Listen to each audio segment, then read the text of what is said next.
Hello divine souls, welcome to healers land. दोस्तों, आज का टॉपिक बहुत ही महत्वपूर्ण है। आज का वीडियो हर व्यक्ति के लिए है, चाहे वो स्पिरिचुअल पाथ पे हो या ना हो। आज के टॉपिक में बात करेंगे कि जो मेडिटेशन होता है वो ज़रूरी क्यों होता है। ये जो आध्यात्मिक यात्रा होती है वो सिद्धियाँ पाने की यात्रा है या मोक्ष पाने की यात्रा है। आज तक मैंने जितने भी पर्सनल सेशन लिए हैं, जितने भी लोग परेशान रहे हैं, उन्होंने अपनी परेशानी साझा की मुझसे। उनको जो गाइडेंस दी मैंने कि ध्यान कीजिए, थोड़ा स्पिरिचुअल हो जाइए, तो वो स्पिरिचुअल सुनते ही दूर भागने की सोचते हैं। उनको हील तो होना होता है, पर बिना मेहनत करें, बिना परमात्मा से जुड़े, बिना किसी त्याग के, भौतिक त्याग की बात कर रही हूँ मैं यहाँ पे, बिना किसी भौतिक त्याग के वो हील होना चाहते हैं। लोगों की सोच ऐसी है कि उनके आगे तेज मसालों से बना भोजन या मांसाहार भोजन आप ले लीजिए, वो हो, उसको वो खा तो लें पर बीमार ना हो। आप में से काफ़ी लोगों को मेरी कही भी बात समझ में नहीं आई होगी। इसका मतलब कि ये संसार माया, इसमें लोग रहना तो चाहते हैं, पर वो ये भी सोचते हैं कि ये माया उनके अंतर्मन को बीमार ना होने दे। आप खुद इस बात को डीपली जाके सोचिए और समझिए कि ऐसा हो कि आपके सामने ख़राब भोजन हो या अनहेल्दी फूड आप ले लीजिए कि वो आपकी हेल्थ के लिए बिल्कुल भी अच्छा ना हो। वो आपको खाना तो है, पर आप एक्सपेक्ट करके बैठे हैं कि उसको खाने के बाद आप बीमार ना हो। वैसे ही आजकल लोगों की सोच है। वो अच्छे से जानते हैं कि ये माया, ये जो संसार है, उनकी स्पिरिट सोल के लिए कितना ख़राब है। इस माया की, संसार की जो चकाचौंध है, जिसमें लोग खो जाते हैं, पूरी तरीके से डूब जाते हैं, इसी चकाचौंध की वजह से हम अपने जो हमारा एक्चुअल जो स्वभाव है, जो रियल है, हमारी ऑथेंटिक सेल्फ है, हम उसको भूल जाते हैं। हमें पता है कि इस माया में रहने से, संसार में रहने से नेगेटिविटी, एक नेगेटिव लेयर हम पे बनती जाएगी। फिर भी हम क्या एक्सपेक्ट करते हैं, लोग क्या एक्सपेक्ट करते हैं कि वो इस मायावी संसार को एंजॉय तो करना चाहते हैं, इसमें रहना चाहते हैं, पर ये उनकी सोल को बीमार ना होने दें, बीमार ना करें। तो ये सोच तो सही नहीं है ना। लोग सोचते हैं कि बिना इस माया को त्यागे वो सोल लेवल पे हील हो जाएंगे। जब बात आती है स्पिरिचुअल पाथ की, तो हर कोई आपको यही एडवाइस देगा कि मेडिटेशन करो। यूट्यूब पर बहुत वीडियोस मिलेंगे मेडिटेशन के, पर असली अध्यात्म की बात बहुत कम लोग बता पाते हैं। कई लोग बस आपको तरह तरह के मटेरियल बेनिफिट्स बताएंगे, सिद्धियों की बात करेंगे, पावर्स की बात करेंगे जो मेडिटेशन से मिलती है, लॉ ऑफ अट्रैक्शन के बेनिफिट्स बताएंगे, क्योंकि लोग इस इल्यूजनरी वर्ल्ड से डिटैच होना ही नहीं चाहते। आपको कई और वीडियोस मेडिटेशन की टेक्निक्स पर और उनसे क्या लाभ होंगे, बस इन्हीं पर मिलेंगे। पर आध्यात्म की यात्रा तो मोक्ष प्राप्ति के लिए है ना, इसी जीवन से मुक्त होने के लिए है। आखिर क्यों लोगों को स्पिरिचुअल बातें, मोक्ष की बातें अच्छी नहीं लगती, जबकि वो परेशान हैं अपनी कार्मिक साइकिल से, जितनी भी परेशानियां हैं उनकी लाइफ में। मैंने कभी भी किसी को मेडिटेशन ये बोल के सजेस्ट नहीं किया कि इससे पावर्स बढ़ती हैं या आपके मैनिफेस्टेशंस जल्दी होते हैं, क्योंकि ये व्यक्ति में लालच का भाव भर देता है। और इस भाव से कैसे कोई परमात्मा से जुड़ सकता है? लालच का भाव रख के आप डिवाइन से कैसे कनेक्ट हो पाएंगे? मतलब उस व्यक्ति को तो फिर पावर से ही मतलब है, डिवाइन से वो जुड़ना चाहता ही नहीं है। डिवाइन से वो कोई रिलेशन, कोई बॉन्ड बनाने में कोई इंटरेस्ट नहीं रखता। पर यूट्यूब पे मिलेंगे आपको कई सारे ऐसे वीडियोस जिसमें बोलेंगे मेडिटेशन से आपको फिज़िकली ये बेनिफिट मिलेगा, आपको स्पिरिचुअल गिफ्ट्स बहुत ज़्यादा मिलेंगे, साइकिक पावर्स जिसको बोलते हैं। पर हकीकत तो ये है कि मैंने अभी तक जितने भी अध्याय पढ़े हैं भगवद गीता के, कहीं ऐसा नहीं लिखा कि जिनको सिद्धियां प्राप्त होती हैं या जो यज्ञ वगैरह करते हैं, दूसरे देवताओं को प्रसन्न करते हैं, उनको किसी तरह की मोक्ष प्राप्ति होती है। हाँ, वो ऊपर के लोकों में यानी डायमेंशंस में जाते तो हैं, पर वहाँ के भी सारे सुख भोग कर दोबारा इस पृथ्वी पर लौट आते हैं।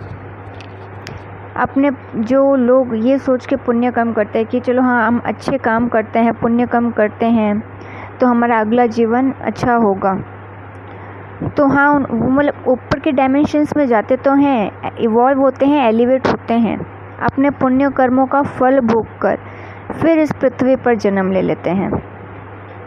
क्योंकि गीता में भगवान श्री कृष्ण ने बस यही एक बात बोली कि अपना जो भी कर्म करें निष्काम होकर करें, कोई स्वार्थ की भावना रख के ना करें।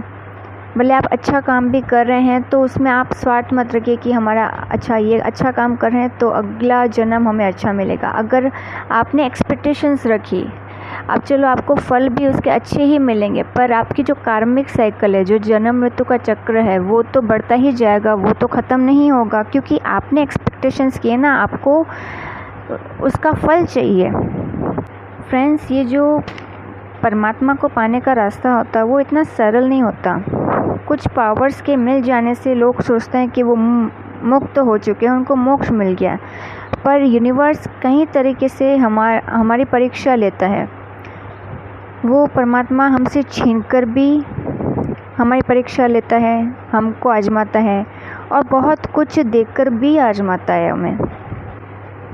तो आखिर ये मोक्ष कहते किससे हैं? गीता के अनुसार ऐसा व्यक्ति, जो व्यक्ति भी नहीं, गीता में उस व्यक्ति को भक्त ही बोला गया है। ऐसा भक्त जो कृष्ण भाव में रत हो, यानी वो कृष्ण का नाम जप कर रहा है, उसमें खो चुका है, वो पूरी तरीके से ब्रह्म में डूब चुका है, लीन हो चुका है, वो सिर्फ परमात्मा का ही प्रचार कर रहा हो, लोगों को उनके भीतर के कृष्ण से जोड़ रहा हो। भले ही लोग उस व्यक्ति की यानी उस भक्त की ना भी सुन रहे हों, पर वो बिना थके हारे, बिना किसी स्वार्थ के, बिना कुछ एक्सपेक्टेशन किए लोगों को उनके असली लक्ष्य से जोड़ने का काम कर रहा हो। ऐसा व्यक्ति जिसको आध्यात्मिक शक्तियों से भी कोई मतलब ना हो, जिसको लॉ ऑफ अट्रैक्शन की टेक्निक से कोई मतलब ना हो, कि लाइफ में अब कुछ उसका मैनिफेस्टेशन करने का कुछ मन कर ही ना रहा हो, जिसका मन अब भौतिकता से पूरी तरीके से उठ चुका है, ऐसा व्यक्ति मोक्ष प्राप्ति के लिए लायक माना जाता है। यानी वो पर्सन अब मोक्ष को लगभग प्राप्त हो चुका है। यहाँ मैं एक चैनल मैसेज शेयर करूँगी। ये channel message actually Sai Baba की गाइडेंस है। तो काफ़ी महीनों की पहले की बात है ये, कि एक सीरियल है साईं बाबा पे, जिसको मैंने देखा था। उसमें साईं बाबा की स्टोरी बताई जाती है कि जब वो बालक होते हैं, बच्चे होते हैं, तो वो पूरी तरीके से परमात्मा का नाम जप करते रहते हैं। उनको मतलब इस संसार से कोई दिलचस्पी नहीं होती है संसार में। हर वक्त वो मंदिर में रहते थे, शिवलिंग के सामने बैठ के बस वो शिव जी का ध्यान करते थे, उनको याद करते थे, उनकी पूजा करते थे।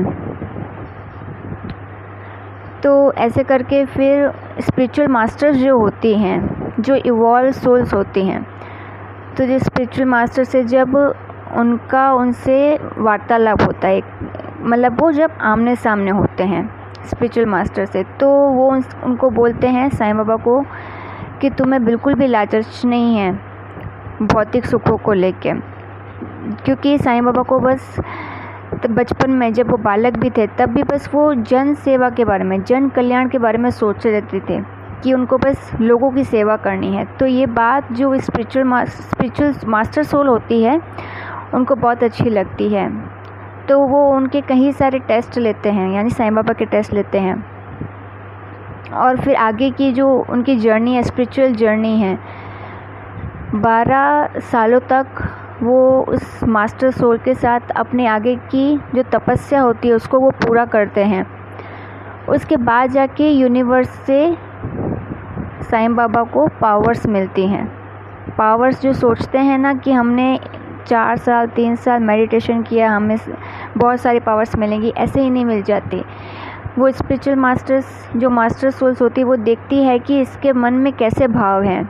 अच्छा, इसको जो पावर्स दी जाएंगी, ये उन पावर्स का इस्तेमाल अपने लिए करेगा या लोगों की सेवा के लिए लगाएगा, लोगों की सेवा में इसका इस्तेमाल करेगा। क्योंकि आप साईं बाबा की पूरी स्टोरी, उनकी बुक्स हैं, साईं सच्चरित्र है, आप पढ़ के देख लीजिए, कहीं ऐसा कोई जिक्र नहीं होगा कि जो बाबा के पास जो इतनी सारी पावर्स थी, उनमें से कभी उन पावर्स का इस्तेमाल उन्होंने अपने लिए नहीं किया हो, कुछ अपने लिए मैनिफेस्ट करने के लिए ना किया हो, बल्कि जो भी पावर्स थी वो जनता की, लोगों की सेवा के लिए, लोगों को हील करने के लिए उन पावर्स को मैनिफेस्ट करते थे, उनका इस्तेमाल करते थे।